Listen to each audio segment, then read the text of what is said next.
बहुत बड़ा व्यक्तित्व, बहुत बड़ा नाम, जिन्होंने डीआरडीओ की स्थापना की, ऐसे बहुत बड़े वैज्ञानिक, डिफेंस रिसर्च ऑर्गेनाइजेशन के वो संस्थापक रहे हैं। उनकी अध्यक्षता में ये आयोग बना था, तो अभी सब लोग कोठारी कमीशन के नाम से उसको जानते हैं।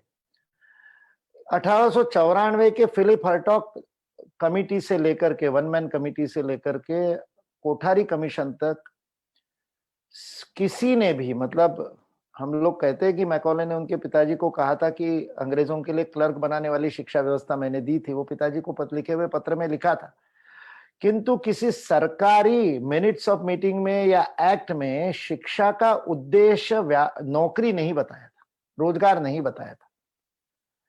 1986 में पहली बार एम्प्लॉयमेंट ओरिएंटेड एजुकेशन की बात सैम पित्रोदा ने की।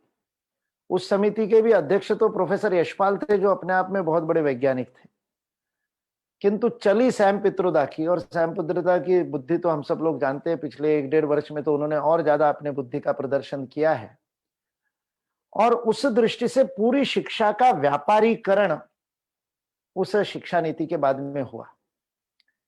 ये जो मंत्रालय का नाम बदल करके मानव संसाधन मंत्रालय रखा गया था, वह भी व्यापार जगत के लिए मनुष्य बल तैयार करने वाला मंत्रालय, ये उसका अर्थ हुआ। जो आप में से जो मैनेजमेंट के प्रोफेसर होंगे वो जानते हैं, ह्यूमन रिसोर्स ये मैनेजमेंट का एक पार्ट है, जिसमें किसी भी उद्यम के लिए, चाहे वो उत्पादन करने वाला मैन्युफैक्चरिंग हो, सर्विस सेक्टर का हो, या वाणिज्यिक व्यापार ट्रेडिंग वाला हो, किसी भी व्यापार में, किसी भी उद्यम में लगने वाला जो मनुष्य बल है, वह मनुष्य बल को ह्यूमन रिसोर्स कहते हैं। भारतीय जीवन दृष्टि मनुष्य को सोर्स मानती है, स्रोत मानती है। इसलिए पंडित दीनदयाल उपाध्याय ने जब भारतीय जीवन दृष्टि को, हमारी आध्यात्मिक और हमारी वैदिक और उपनिषदिक जीवन दृष्टि को जब एक राजनीतिक आर्थिक विचारधारा के रूप में प्रस्तुत किया, तो उसको नाम एकात्म मानव दर्शन दिया। ये मानव दर्शन है क्योंकि इसका केंद्र बिंदु मानव है, स्रोत मानव है, ये भारत की जीवन दृष्टि है। इसलिए एचआरडी मिनिस्ट्री ये एक बहुत बड़ा तमाचा था भारतीय जीवन दृष्टि पे। मतलब जो मैकॉले नहीं कर सका, वो हमारे इन मूर्ख शासकों ने कर दिया, और शिक्षा का पूर्ण व्यापारीकरण, उद्देश्य का ही व्यापारीकरण कर दिया। मनुष्य निर्माण वाली शिक्षा न हो करके मनुष्य बल के निर्माण करने वाली शिक्षा होगी, नौकर बनाने वाली शिक्षा होगी। और उसका परिणाम क्या हुआ? कोठारी जी ने अपने कमीशन रिपोर्ट में, राष्ट्र निर्माण के लिए शिक्षा वाली कमीशन रिपोर्ट के प्रस्तावना में एक वाक्य लिखा था, डीलिंग डिग्रीज फ्रॉम जॉब्स। उन्होंने कहा था कि रोजगार का शिक्षा से संबंध तोड़ोगे तभी शिक्षा ज्ञान वर्धन करने वाली होगी, ज्ञान निर्माण करने वाली होगी। डॉक्टर माशेलकर को जब नेशनल स्किल डेवलपमेंट कमीशन का अध्यक्ष बनाया गया, एनएसडीसी का अध्यक्ष बनाया गया, उन्होंने स्वीकार करने वाले पहले भाषण में यह बात कही थी कि स्किल डेवलपमेंट शिक्षा से अलग इसलिए रखा गया है क्योंकि ये रोजगार उन्मुखी है, शिक्षा रोजगार उन्मुखी नहीं हो सकती। शिक्षा नॉलेज सोसाइटी तैयार करने वाली होनी चाहिए। शिक्षा का उद्देश्य एक ज्ञानवान समाज की निर्मित होना चाहिए। पहली बार शिक्षा के उद्देश्य को रिड्यूस किया गया था, और उसी के कारण शिक्षा मंत्रालय का नाम बदल करके और मानव संसाधन विकास मंत्रालय बना दिया गया। मैंने कभी अभी बदल गया, उसके बाद भूतपूर्व हो गया, मर गया, उसके बाद उसका नाम ले रहा हूं उस मंत्रालय का। मैंने कभी पिछले 6 वर्षों में, जो भी 7-8 वर्षों में जो भी कार्यक्रम हुए और शिक्षा मंत्री साथ में रहते थे, तो मैं उनको शिक्षा मंत्री कहता था। मैंने कभी पल्लम राजू को भी मैंने शिक्षा मंत्री कहा था। सुभाष कश्यप जी और पल्लम राजू एक कार्यक्रम में साथ में थे। स्वामी विवेकानंद की सार्धशती के समय कुलगुरुओं का सम्मेलन लिया था उसमें, तो उस कार्यक्रम में पल्लम राजू जी को भी हमने शिक्षा मंत्री कहा था, और सुभाष कश्यप जी ने पुरजोर से ये विषय उठाया था कि ये नाम बदलना चाहिए। ये मैं यूपीए सरकार के समय की बात कर रहा हूं।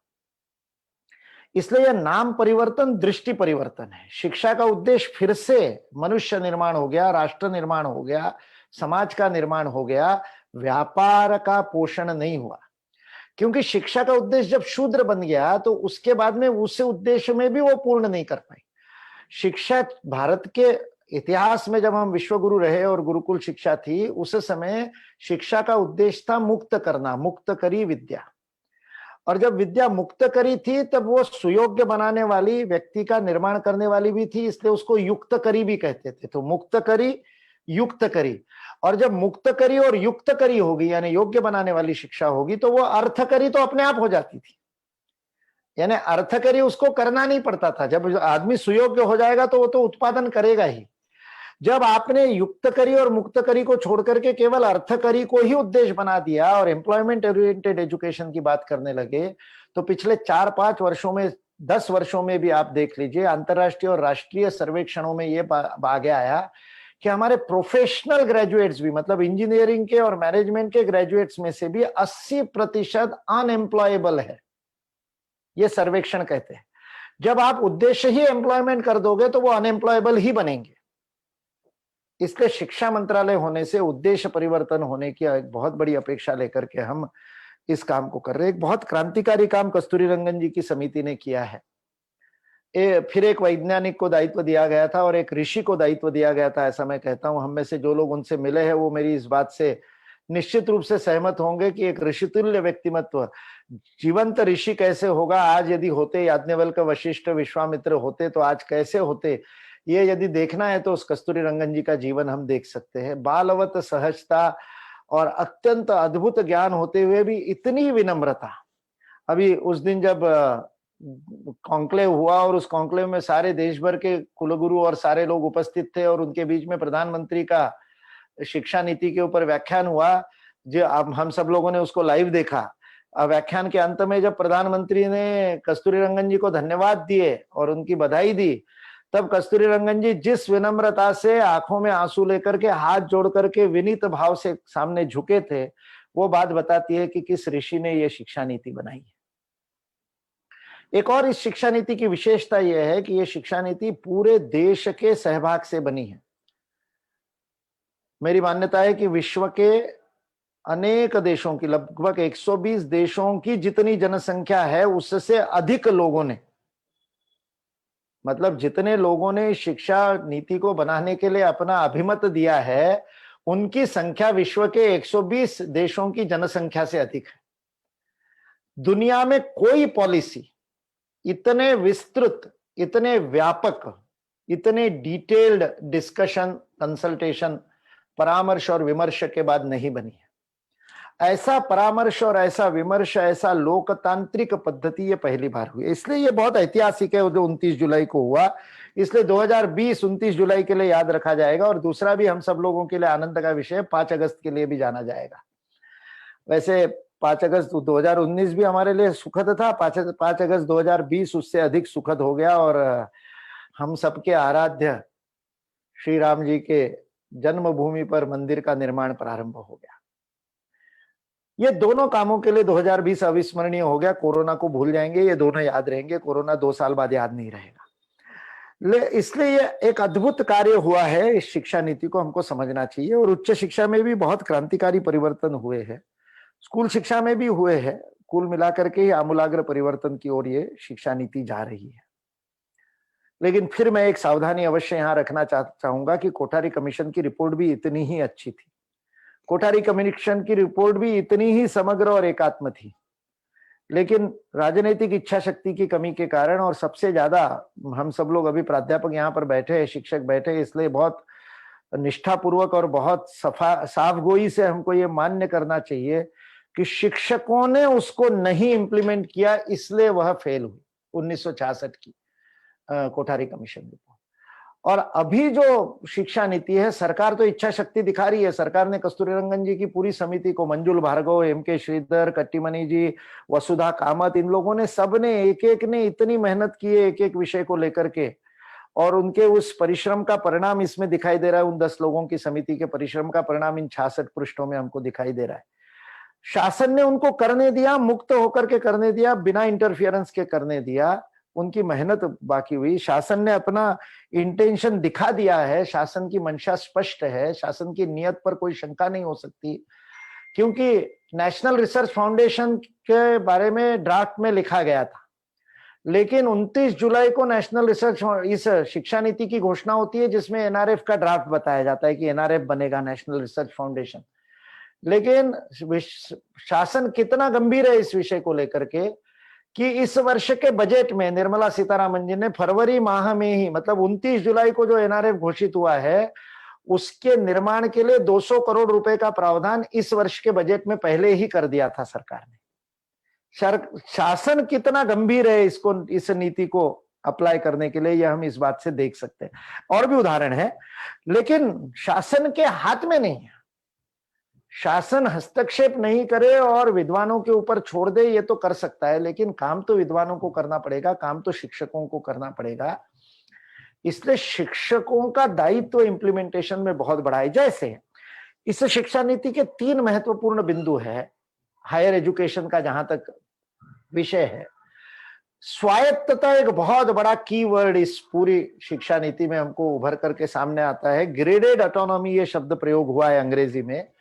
धीरे धीरे करते हुए और एक्रेडिटेशन का महत्व बढ़ाते हुए जैसे गुणवत्ता बढ़ेगी वैसे स्वायत्तता देने वाला विषय इसमें कहा है। और 2032 तक सभी उच्च शिक्षा के संस्थानों का रीस्ट्रक्चरिंग होकर के और वो स्वायत्त बॉडीज बन जाए, ये एक बहुत बड़ा लक्ष्य और उद्देश्य रखा है। 44,000 से अधिक महाविद्यालय आज पूरे देश में, 1000 से अधिक विश्वविद्यालय है। ये शिक्षा नीति ऐसे रिस्ट्रक्चरिंग की बात कर रही है कि कोई एफिलिएटेड कॉलेज होगा ही नहीं, एफिलिएटेड कॉलेज की आवश्यकता ही नहीं होगी। महाविद्यालयों के संकुल बना दिए जाएंगे और समूह बना दिए जाएंगे, क्लस्टर्स बना दिए जाएंगे और वो डिग्री गिविंग ऑटोनॉमस बॉडीज बन जाएगी।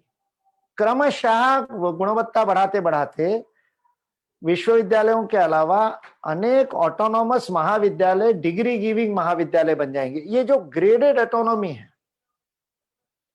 मैं इसलिए जब प्राध्यापकों के साथ बात कर रहा हूं, भागी जी ने जब आप लोगों से बात करने के लिए मुझे बुलाया इस मायाजाल पर, तो मैंने सोचा कि इस अवसर का उपयोग कर लिया जाए, क्योंकि शिक्षकों का बहुत बड़ा महत्वपूर्ण भूमिका रहेगी इस स्वायत्तता में। स्वायत्तता से दायित्व आता है, स्वायत्तता हल्के में नहीं आती। स्वायत्त होना नहीं चाहता कोई। हम चाहते हैं कि कोई और परीक्षा ले, हम चाहते हैं कि जिम्मेवारी किसी और की हो। गुणवत्ता की वृद्धि यदि होनी है और स्वायत्तता आनी है और प्रत्येक महाविद्यालय यदि डिग्री गिविंग बॉडी बनना है, तो उसमें बहुत बड़ी भूमिका शिक्षकों की होगी। शिक्षकों को दायित्व लेना पड़ेगा, शिक्षकों को गुणवत्ता यह सुनिश्चित करनी पड़ेगी। They will have to guarantee the quality of education, और ये केवल शिक्षक ही कर सकता है। और इसलिए अभी जो स्वायत्त महाविद्यालय, उनका अनुभव कोई बहुत अच्छा नहीं है। अभी तो स्वायत्त महाविद्यालयों में गुणवत्ता गिरती हुई दिखाई देती है। स्वायत्त हो जाता है तो सिलेबस भी हमको तय करना है और परीक्षा भी हमको ही लेनी है, तो हम जितना पढ़ाएंगे उतने पे परीक्षा ले लेंगे। ये नहीं चलेगा भाई आने वाले समय में, क्योंकि स्वायत्तता यदि करनी है तो गुणवत्ता, गुरुजनों की गुणवत्ता पर स्वायत्तता निर्भर करेगी। सरकार का हस्तक्षेप समाप्त होना चाहिए। भारतीय शिक्षण मंडल बार बार कहता है शिक्षा शिक्षाविदों के हाथ में दे दी जाए। हम तो यहां तक कहते हैं कि मुख्य सचिव कोई आईएएस अधिकारी नहीं होना चाहिए। प्रमुख सचिव जो बनना है शिक्षा का, हायर एजुकेशन का, वो कोई ना कोई कुलगुरु आगे चल करके, वह कुलपति आगे चल करके और वो डायरेक्टर बने और उसके बाद में ज्वाइंट सेक्रेटरी बने, सेक्रेटरी बने, प्रमुख सचिव बने। क्यों आप इनके हाथ में दे रखे हैं, शिक्षा एडमिनिस्ट्रेटर्स के हाथ में? वो तो समझते नहीं है विषय को। लेकिन ये यदि होना है तो शिक्षकों को दायित्व लेना पड़ेगा, अपने महाविद्यालय से शुरू करके अपनी कक्षा से लेकर के स्वायत्तता का दायित्व लेना पड़ेगा। इसलिए स्वायत्तता की बात तो शिक्षा नीति कर रही है, लेकिन स्वायत्तता केवल सरकार के हाथ में नहीं होगी। इस स्वायत्तता के लिए उन्होंने फ्रेमवर्क दिया है। उन्होंने कहा कि रेगुलेटरी स्ट्रक्चर को रिफॉर्म किया जाएगा, रेगुलेटरी स्ट्रक्चर को ठीक किया जाएगा। और रेगुलेटरी स्ट्रक्चर को ठीक करने की दृष्टि से उन्होंने सिंगल विंडो रेगुलेटर की बात की है, सिंगल रेगुलेटर की बात की है। हम तो राष्ट्रीय शिक्षा आयोग चाहते थे जो स्कूल शिक्षा और हायर एजुकेशन दोनों को देखे, लेकिन अभी शायद मन परिपक्व नहीं हुआ है शासन का भी और समाज का भी, और राष्ट्रीय शिक्षा आयोग आने तक इलेक्शन कमीशन जैसा स्वायत्त। किंतु उच्च शिक्षा आयोग की तो बात कर ही दी है इसने, हायर एजुकेशन कमीशन की बात तो कर ही रहा है यह नीति का प्रारूप। और इसलिए वो हायर एजुकेशन कमीशन का एक्ट भी आ जाएगा, और जिसमें फिर एआईसीटी, एनसीटी और सारे इकट्ठा होकर के, यूजीसी इकट्ठा होकर के एक रेगुलेटर बनेगा। और ये बाकी सारी जितनी प्रोफेशनल बॉडीज है, एमसीआई जैसी, बार काउंसिल जैसी, ये सारी बॉडीज जो है, फार्मेसी काउंसिल की, डेंटल काउंसिल, ये जो सारी बॉडीज है, ये प्रोफेशनल स्टैंडर्ड सेटिंग बॉडीज हो जाएंगी, पीएसएसपी हो जाएंगी। ये तय करेगी। आज वास्तविक अर्थ में पीएसएसबी एक ही है, वो है चार्टर्ड अकाउंटेंट्स की एसोसिएशन। इसलिए आप देखोगे सर्वोत्तम, विश्व के सर्वोत्तम अकाउंटेंट्स भारत पैदा करता है, क्योंकि कोई विश्वविद्यालय के हाथ में चार्टर्ड अकाउंटेंट की परीक्षा नहीं है किसी कॉलेज में चार्टर्ड अकाउंटेंट की कक्षाएं नहीं लगती। पूरी तरह से लर्निंग सेंट्रिक मेथोडोलॉजी है और परीक्षा इतनी कठोरता से वो चार्टर्ड अकाउंटेंट लेते हैं कि गुणवत्ता गिरे नहीं। 4 अटेम्प्ट लग जाए, 5 अटेम्प्ट लग जाए, लेकिन जो सीए की परीक्षा पास करेगा वो गुणवत्ता वाला ही अकाउंटेंट होगा। ये ऑटोनॉमी का जो दायित्व मैं कह रहा हूं, ये दायित्व होगा। आपके महाविद्यालय से, आपके विश्वविद्यालय से पास आउट होने वाले व्यक्ति की गुणवत्ता की गारंटी जिस दिन आचार्य देने लगेगा, जो कि हमारी प्राचीन पद्धति थी। प्राचीन पद्धति में शिष्य का परिचय गुरु के नाम से होता था, इसलिए परशुराम को भार्गव कहते थे, क्योंकि भृगु के गुरु थे। तो परशुराम भृगु की, मतलब भृगु का जो नाम है, उसकी जो साख है, उसका जो सम्मान है, उसकी रक्षा परशुराम करेगा। इसलिए वो कर्ण को शाप देते हैं, क्योंकि ये लीनिएज चलता था गुरु का। भृगु के सारे शिष्य भार्गव होते थे, भरद्वाज के सारे शिष्य भारद्वाज होते हैं। नाम भारद्वाज है, वही सर्टिफिकेट है। अच्छा, भरद्वाज की स्कूल ऑफ थॉट में तू पढ़ा हुआ है तो तेरे प्रश्न ही नहीं, तेरी तो सोशियोलॉजी पक्की होगी, तेरी तो पॉलिटिकल साइंस पक्की होगी, क्योंकि भरद्वाज सोशियोलॉजी के जनक है, पाराशर सोशियोलॉजी के जनक है। तो तुम पाराशर के लिनिएज में पढ़े हुए हो। ये हमारे महाविद्यालयों की साख, ये एक्रेडिएशन है। नैक का ये सर्टिफिकेट एक्रेडिएशन नहीं है। जब आज सेंट स्टीफन का मैं विद्यार्थी हूं बताने में जो गर्व का अनुभव करता है व्यक्ति, मैं जेएनयू का विद्यार्थी हूं ये कहने का गर्व का अनुभव करता है, वो जब 1000 विश्वविद्यालयों की स्थिति हो जाएगी कि वो छाती ठोक के कहेगा कि मैं पुणे यूनिवर्सिटी से हूं, छाती ठोक के कहेगा कि मैं नागपुर यूनिवर्सिटी से हूं, छाती ठोक के कहेगा कि मैं रामजस से हूं, मैं किरोड़ीमल से हूं। ये गुणवत्ता शिक्षक की गुणवत्ता पर, आचार्य की गुणवत्ता पर निर्भर करेगी। अच्छा, उनका शिष्य है। इसलिए ये जो रेगुलेटरी बॉडी को ठीक करना और ये जो सारा रीस्ट्रक्चरिंग ऑफ हायर एजुकेशन की बात शिक्षा नीति कर रही है, बहुत बड़ा कंफ्यूजन है। 3 प्रकार के इंस्टीट्यूट होंगे तो क्या होगा, एक टीचिंग का होगा, एक रिसर्च का होगा, और एक में टीचिंग और रिसर्च दोनों चलेगा। तो ये तय कौन करेगा, इसमें क्या गुणवत्ता की बात होगी। मैं कह दूंगा कि मेरा कॉलेज रिसर्च कॉलेज है तो हो जाएगा क्या, ये बहुत सारी बात है। इसका मैकेनिज्म अभी शिक्षा नीति में मैकेनिज्म, ये तो पॉलिसी है, पॉलिसी में पूरा मैकेनिज्म आता नहीं है, किंतु इसके पीछे की दृष्टि बहुत स्पष्ट है। दृष्टि ये स्पष्ट है कि आज हमने यूजीसी ने 2009 से और बाद में 2016 में तो बिल्कुल कंपलसरी कर दिया कि पीएचडी के बिना असिस्टेंट प्रोफेसर ही नहीं बन सकते। तो इसलिए रिसर्च को एक तरह से थोप दिया गया। तो ये जो थोप दिया गया रिसर्च को, इस थोपने के कारण रिसर्च की मात्रा तो बढ़ गई, क्वांटिटी तो बढ़ गई, लेकिन गुणवत्ता फिसल गई। मतलब 2016 में जो 15,000 से 18,000 पीएचडी एक साल में होते थे, अभी पिछले 2 वर्षों से 30,000 और 32,000 पीएचडी एक वर्ष में निकल रहे हैं। लेकिन इस 32,000 में से कितनी पीएचडी ऐसी है कि जिसने कुछ नया दिया, जिसने कुछ शोध किया, जिसने कुछ समाज का भला किया, जिसने कुछ देश को आगे बढ़ाया। आज आत्मनिर्भर भारत की बात जब सरकार कर रही है तो उसके साथ साथ चीन के ऊपर हम बहिष्कार डालने की बात कर रहे हैं, और हमने अपने मोबाइल बदल दिए और हमने चीन की वस्तुएं घर में लाना बंद कर दिया, वो ठीक है। लेकिन हमारी इंडस्ट्री में 450 से अधिक कच्चा माल ऐसा है, रॉ मटेरियल ऐसा है जो चीन से आता है। हमारी हेवी इंडस्ट्री में जितनी हेवी मशीनरी है वो चीन से आती है। हम ये इतने बड़े नितिन गडकरी जी बड़ी बड़ी सड़कें और हाईवे बना रहे हैं, जितने जेसीबी और जितने क्रेन है सब चाइना के, मेड इन चाइना के। आज भारत में उसका सब्स्टिट्यूट देना पड़ेगा, और उस सब्स्टिट्यूट देने में production is not the problem, industry तो प्रोडक्शन कर देगी, technology is the problem. Technology patented है, और वो पेटेंटेड टेक्नोलॉजी हमारी कितनी यूनिवर्सिटीज बना रही है आज भारत में। हमारे पीएचडी में से पेटेंट निकलता है क्या, हमारे पीएचडी में से प्रोडक्ट निकलता है क्या साइंस टेक्नोलॉजी में, या आर्ट्स और कॉमर्स में यदि पीएचडी हो रही तो कुछ थ्योरीज नहीं बना रहे क्या, हम दे रहे क्या, ज्ञान दे रहे क्या समाज को, समाज की समस्या को सुलझाने के लिए कर रहे क्या। तो ये जो एक बड़ी, मतलब जिसको टीचिंग का जिसका स्वभाव है उसको आप जबरदस्ती रिसर्च में डाल रहे हो, और रिसर्च का स्वभाव जिसका है उसके लिए भूषण पटवर्धन जी बैठे, मुझे क्षमा करें, लेकिन यूजीसी शब्द प्रयोग करती है वर्कलोड। इतना वर्कलोड होना चाहिए, सप्ताह में इतने घंटे का वर्कलोड। अरे पढ़ाना वर्कलोड है क्या भाई? कपाई जी, पढ़ाने में जो आनंद आता था उसको लोड कह रहे, वो कोई भार है क्या? वो तो आनंद है। और जिसको पढ़ाने में आनंद आता है उसको कह रहे हो रिसर्च पेपर लिखो, और जो दिन भर लेबोरेटरी में रहना चाहता है उसको कहते हैं क्लासरूम में जाकर के वर्कलोड पूरा करो।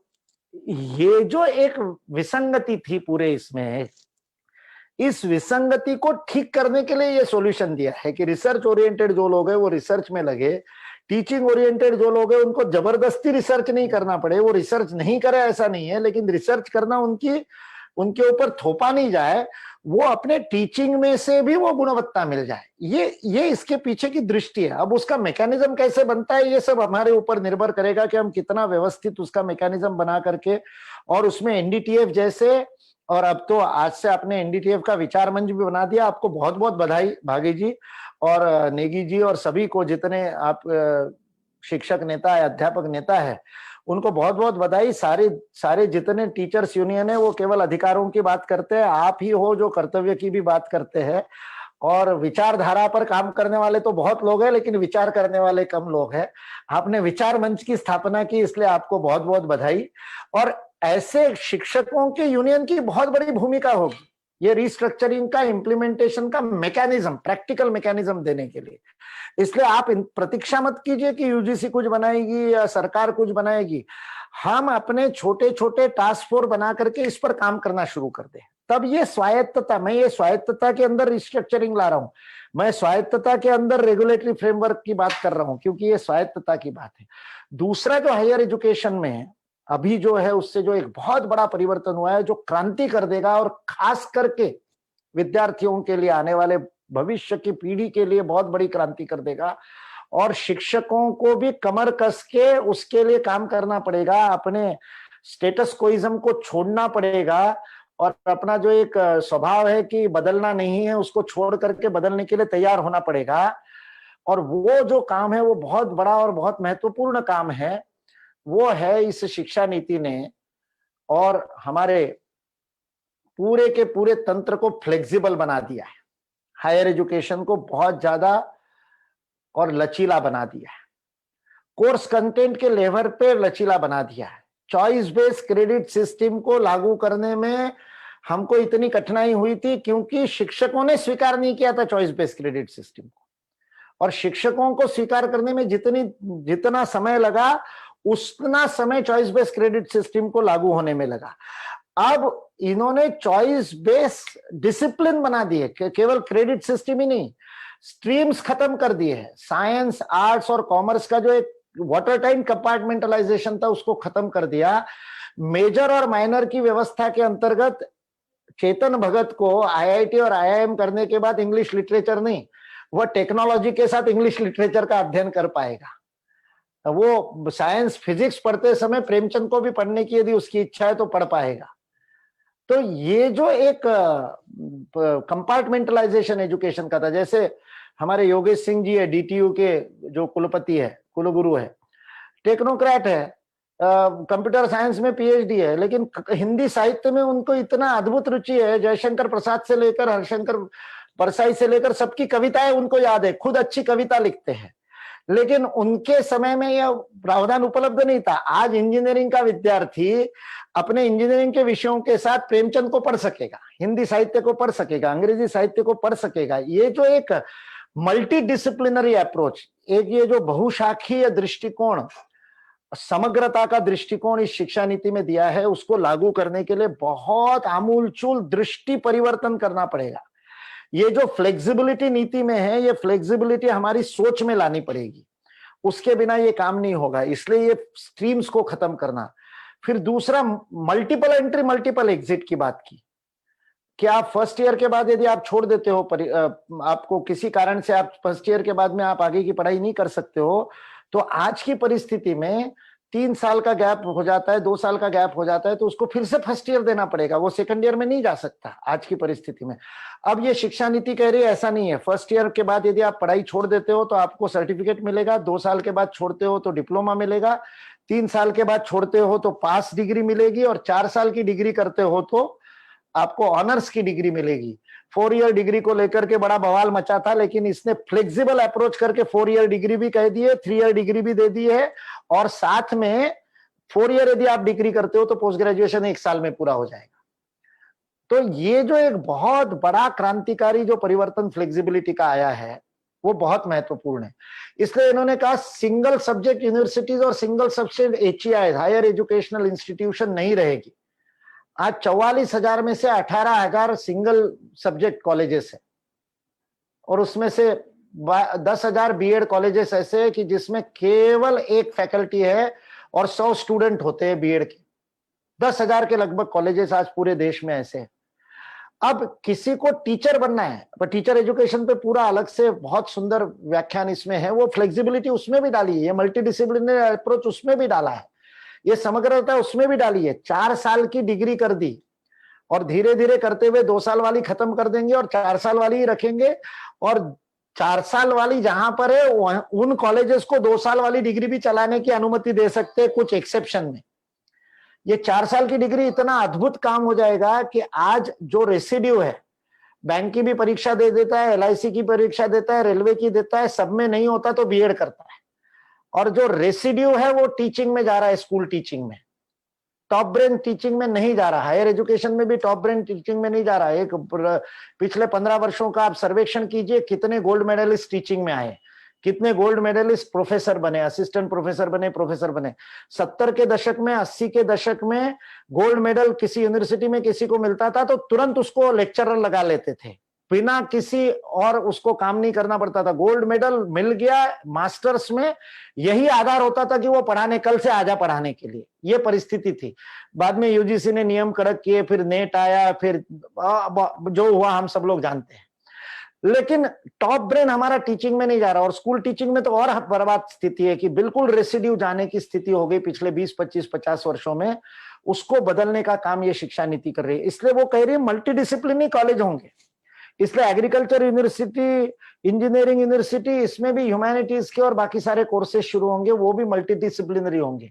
इसके अलावा मेरू नाम का जो कंसेप्ट लाए हैं, जो multi disciplinary education and research universities की जो मेरू की संकल्पना लेकर के ये आई है, अद्भुत संकल्पना है। और वो लगभग प्रत्येक जिले में एक ऐसा HEI हो और ऐसी यूनिवर्सिटी लेवल का HEI हो और वो दे, ये बहुत बड़ी अद्भुत संकल्पना लेकर के। तो ये दूसरा विषय फ्लेक्सिबिलिटी का, समग्रता का, जो इस शिक्षा नीति में, हायर एजुकेशन में एक बहुत बड़ा परिवर्तन करेगा। तीसरा विषय है जिसको मैं भारत केंद्रित अप्रोच कहता हूं। ये शब्द ही उन्होंने ही शब्द प्रयोग किया है कि उन्होंने, वो अंग्रेजी में इंडिया लिखा है उन्होंने, मैं तो अंग्रेजी में भी भारत ही बोलता हूं। तो इसलिए भारत केंद्रित दृष्टिकोण शिक्षा नीति में बहुत अद्भुत तरीके से आया है, और केवल बातचीत में नहीं आया। उसमें 2-3 मुद्दे मैं बताऊंगा। मातृभाषा में शिक्षा 5वीं तक तो कर ही दी है, 8वीं तक संभव हो तो करना, ये तो कहा ही है, लेकिन उसमें एक जो महत्वपूर्ण भाषा नीति में एक वाक्य है, और जिसकी चुनौती फिर शिक्षकों पर है और विश्वविद्यालयों पर है और महाविद्यालयों पर है।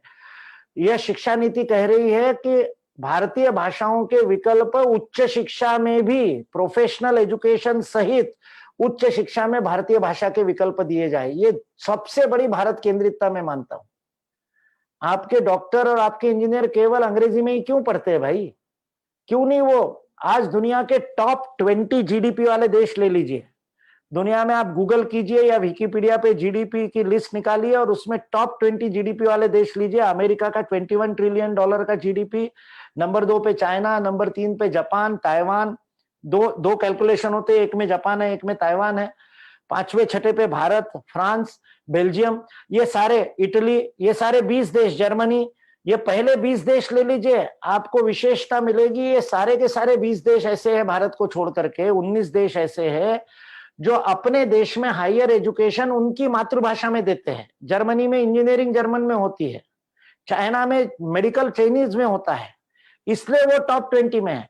और बॉटम 10 ले लीजिए, सोमालिया, नामीबिया, रवांडा, इथियोपिया, ये देश बॉटम 10 GDP के सबसे गरीब देश दुनिया के देखिए, वो सारे इंग्लिश मीडियम वाले। इंग्लिश मीडियम गरीब करता है, भिखारी करता है। इसलिए उच्च शिक्षा में भारतीय भाषाओं को लाने का रास्ता खोल दिया है। हम यदि भारत को विश्व का टॉप का देश बनाना चाहते हैं, केवल आत्मनिर्भर नहीं, दुनिया की टॉप जीडीपी वाला देश बनाना चाहते हैं, तो हमको इंजीनियरिंग, मेडिकल सहित सारे कोर्सेस भारतीय भाषाओं में, गुजराती में, हिंदी में, मराठी में, बांग्ला में, तमिल में, तेलुगु में उपलब्ध कराने होंगे। और ये जिम्मेवारी शिक्षकों की है। हमारे एससी वर्मा जी आईआईटी कानपुर में फिजिक्स के प्रोफेसर है, जो फिजिक्स वाले वो जानते हैं, सबसे बड़ा नाम है। वो पिछले 20 वर्षों से आईआईटी के बच्चों को हिंदी में फिजिक्स पढ़ाते हैं, हिंदी में फिजिक्स की किताब लिखते हैं। आज आईआईटी कानपुर ने आईआईटी में हिंदी में परीक्षा देने की अनुमति दे दी। पहले केवल पढ़ाने की अनुमति थी, बाद में परीक्षा तो अंग्रेजी में ही देनी पड़ती थी। पिछले 2 वर्षों से ये हो गया।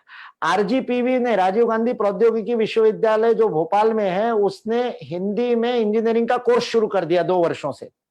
पहले वर्ष में केवल 8 एडमिशन हुए।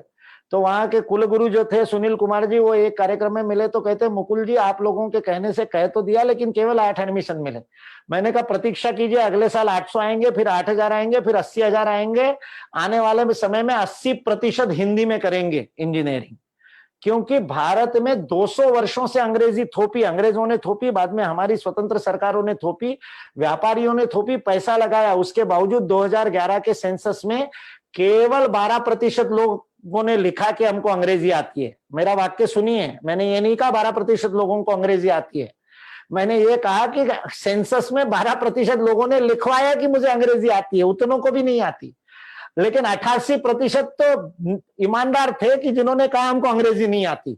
200 साल प्रयास करने के बाद 88% भारतवासी जिस भाषा को नहीं चाहते, आप उच्च शिक्षा सिर्फ उस भाषा में दे रहे हो। ये एक बहुत बड़ी कमी को दूर करने का, भारत केंद्रितता में ये एक बहुत बड़ा विषय है। दूसरा एक भारत केंद्रितता का बहुत अच्छा विषय इस शिक्षा नीति में आया है कि सारे कोर्सेस में, चाहे आप इंजीनियरिंग कर रहे हो, चाहे आप मेडिकल चल रहे हो, चाहे आप कॉमर्स कर रहे हो, चाहे आप आर्ट्स कर रहे हो, चाहे आप बीएससी कर रहे हो, समग्र पाठ्यक्रम होगा 50%। और इंजीनियरिंग वालों को भी और ह्यूमैनिटीज के कुछ विषय पढ़ने पड़ेंगे, कॉन्स्टिट्यूशन के जो कर्तव्य है वो पढ़ने पड़ेंगे, भारत का इतिहास, भारत का भूगोल, इसके बारे में जानकारी देनी पड़ेगी। उत्तर प्रदेश में एक 12वीं तक विषय चलता है राष्ट्र गौरव करके, 100 मार्क का पेपर चलता है। वैसा पेपर अब 8वीं कक्षा से पोस्ट ग्रेजुएशन तक चलेगा, जिसको मैंने नाम भारत बोध दिया है। अभी शिक्षा नीति में उन्होंने भारत का ज्ञान ये शब्द प्रयोग किया है, नॉलेज अबाउट भारत का है, लेकिन मैंने उसको कहा, इन लोगों को आग्रह कर रहा हूं कि उस पेपर को नाम दीजिए भारत बोध। तो ये भारत बोध जागृत किया जाएगा, फिर वो चाहे जेएनयू में पढ़ रहा हो बच्चा, चाहे वो दिल्ली यूनिवर्सिटी में पढ़ रहा हो, चाहे कलकत्ता के जादवपुर यूनिवर्सिटी में पढ़ रहा हो, चाहे अलीगढ़ मुस्लिम यूनिवर्सिटी में पढ़ रहा हो, उसको 100 मार्क का भारत बोध का पेपर देना पड़ेगा। ये बहुत बड़ी भारत केंद्रितता की बात शिक्षा नीति कर रही है। फिर कोर्स मटेरियल हमको तैयार करना है, फिर शिक्षकों की जिम्मेवारी है। मैं बार बार अपनी जिम्मेवारी और अपने रोल की बात कर रहा हूं। अभी से शुरू कर दीजिए, अभी से छोटे ग्रुप बनाइए, अभी से अध्ययन समूह बनाइए और ये काम करना शुरू कीजिए। सरकार लेगी, बोर्ड ऑफ स्टडीज भी तो होती है ना यूनिवर्सिटी में, उनके लिए भी तो कोई मसाला तैयार करके रखिए। आप रेडीमेड बना करके दोगे तो वही लागू हो जाएगा। इसलिए ये भी मेहनत करने की बात है। इसी के अंतर्गत एक और मुद्दा मैं ले लेता हूं और फिर अंतिम एक बात बोल करके अपनी बात को समाप्त करता हूं। वैश्वीकरण की बात इस शिक्षा नीति में की है, उसका नाम ही, उस बिंदु का नाम ही इंटरनेशनलाइजेशन ऐसा दिया है, लेकिन बहुत बड़ा भारत केंद्रित इंटरनेशनलाइजेशन की बात की है। पहली बार किसी सरकारी अभिलेख में, किसी सरकारी डॉक्यूमेंट में पहली बार विश्व गुरु शब्द का प्रयोग हुआ है। अंग्रेजी के ड्राफ्ट में भी विश्व गुरु शब्द का प्रयोग हुआ है और भारत को फिर एक बार विश्व गुरु बनाने के लिए इंटरनेशनलाइजेशन की बात की है। और जिस वाक्य में यह लिखा है कि बाहर से टॉप 100 यूनिवर्सिटीज को भारत में कैंपस खोलने की, फॉरेन यूनिवर्सिटीज को परमिशन दी जाएगी, उस वाक्य का पूर्वार्ध कहता है, ये उत्तरार्ध है उस वाक्य का। प्रचार यही किया जाएगा, किया जा रहा है कि इंटरनेशनलाइजेशन के नाम पर विदेशी यूनिवर्सिटीज को बुला रहे हैं। नहीं, उस वाक्य का पहला उत्तरार्ध ये कह रहा है, पूर्वार्ध पहला भाग ये कहता है कि भारतीय विश्वविद्यालयों को अंतरराष्ट्रीय स्तर पर कैंपस खोलने के लिए प्रोत्साहित किया जाएगा। ये शब्द है, will be motivated and promoted to open campuses all over the world. और जब वर्ल्ड बोलते हैं तो आप ये मत सोचिए कि दिल्ली यूनिवर्सिटी को लंदन में कैंपस खोलना है तो अच्छा ही है, खोलना चाहिए, लेकिन पहले दिल्ली यूनिवर्सिटी अफ्रीका के 100 देश है, दक्षिण एशिया के 100 देश है, मध्य एशिया के देश है, वो सारे दिल्ली यूनिवर्सिटी की प्रतीक्षा कर रहे हैं। दिल्ली यूनिवर्सिटी का कैंपस वहां खोलने के लिए एकेडमिक काउंसिल और वो तैयारी कर ले, क्योंकि नीति तो कह रही है कानून बनेगा उसके लिए, लेकिन कानून बनने में साल भर लगेगा। तब तक हमारी तैयारी हो जाए कि कानून बनते ही हम अपना पहला कैंपस हमारा खुलेगा। हर यूनिवर्सिटी ये सोच करके तैयारी करना शुरू कर दे, भारत की 1000 यूनिवर्सिटीज, भारत की यूनिवर्सिटी बाहर कैंपस खोलेगी, बाहर की यूनिवर्सिटी यहाँ कैंपस खोलेगी। और तीसरी बात वैश्वीकरण में उन्होंने कही, ज्यादा से ज्यादा विश्व के फॉरेन स्टूडेंट्स यहाँ पर एडमिशन ले, इसके लिए विशेष प्रयत्न करे जाएंगे, विशेष सेल बनाए जाएंगे। हर यूनिवर्सिटी में सेल बनेगा कि ज्यादा से ज्यादा बाहर से विद्यार्थी यहाँ पर आए। ये विश्व गुरु भारत बनाने की और ये जो एक दृष्टि विकसित की है, फिर उसमें हमारा रोल है, फिर उसमें हमको बहुत बड़ा काम शिक्षकों को करना है, प्राध्यापकों को करना है, कमर कसनी पड़ेगी, तैयारी करनी पड़ेगी, कंपटीशन बढ़ेगा। अंतरराष्ट्रीय विश्वविद्यालयों के भारत में आने से जो गुणवत्ता के लिए जो एक बहुत अच्छा हार्वर्ड और स्टैनफोर्ड यदि आ जाते हैं, या मोनेगेशी यूनिवर्सिटी ऑस्ट्रेलिया से आ जाती है, तो उनके साथ में प्रतिस्पर्धा करने की प्रतिभा हम सब में है, लेकिन उस प्रतिभा के लिए परिश्रम, जिसको अब एकेडमिक रीगर कहते हैं आजकल की भाषा में, और हम भारतीय शिक्षण मंडल में उसको तपस्या कहते हैं। और इसलिए हमने रिसर्च फॉर रिसर्जेंस फाउंडेशन का लोगो बनाया, तो उसमें लिखा तपो मूलम ही साधनम। रिसर्च के लिए हमने संस्कृत का शब्द अनुवाद तप कहा है, अनुसंधान नहीं। अनुसंधान, शोध, गवेषण, अन्वेषण बहुत शब्द थे, लेकिन हमने कहा नहीं, इन सबसे महत्वपूर्ण है तप। ऋषि बनना पड़ेगा। इस शिक्षा नीति को यदि लागू करना है तो हम सबको ऋषि बनना पड़ेगा। एक मुद्दा है जिसके ऊपर थोड़ा सा और एनडीटीएफ को काम करने की आवश्यकता है, वो है टीचर्स रिक्रूटमेंट को लेकर के। टीचर्स की रिक्रूटमेंट को लेकर के शिक्षा नीति ने 2-4 वाक्यों में ही बात कही है, लेकिन बहुत महत्वपूर्ण बात कही है। एक तो बात कही है, सारा का सारा एडॉकिज्म बंद होना चाहिए। ये जो अतिथि विद्वान, कॉन्ट्रेक्चुअल और ये जो सारा चलता है, दिहाड़ी पर जो चलता है, ये दिहाड़ी के शिक्षक बंद होने चाहिए और सारे शिक्षक रेगुलराइज होने चाहिए। अपन सबकी बहुत वर्षों की डिमांड थी और उसको शिक्षा नीति में उन्होंने स्थान दिया है। और जहां 6% जीडीपी का खर्चा होना चाहिए ये शब्द कहे, वहां भी ये बात कही है, यदि 6% का जीडीपी खर्च करते हैं तो शिक्षकों के रिक्रूटमेंट में आपको दिक्कत नहीं जाएगी। इसलिए इस बात को 3 जगह दोहराया है, लेकिन इसको इंप्लीमेंट करवाने के लिए बहुत जोर लगाना पड़ेगा, क्योंकि ये इतना सरल नहीं है। और इतना सरल नहीं है इसलिए कस्तूरी रंगन जी को और मंजुल भार्गव और एम के श्रीधर जी को भी पता था, इसलिए उन्होंने 10 से 15 वर्ष इस काम के लिए दिए है। वो 10-15 वर्ष, 50 वर्ष होने में समय नहीं लगता, लंबा होने में सरकार में। इसलिए हम लोग यदि मेहनत करेंगे और रिक्रूटमेंट के लिए एक व्यवस्थित नीति बना करके, जिसको कहता है नीति तो बन गई, प्लान ऑफ एक्शन बना करके, एक बहुत अच्छी कार्य योजना बना करके, और उसमें हम सब लोग एक्सपर्ट है। हम शाखा लगाते हैं तो उस शाखा की योजना बनाते हैं ना, आज कार्यक्रम किया तो उसकी योजना बनाते हैं, तो प्लानिंग के तो एक्सपर्ट है हम सब लोग।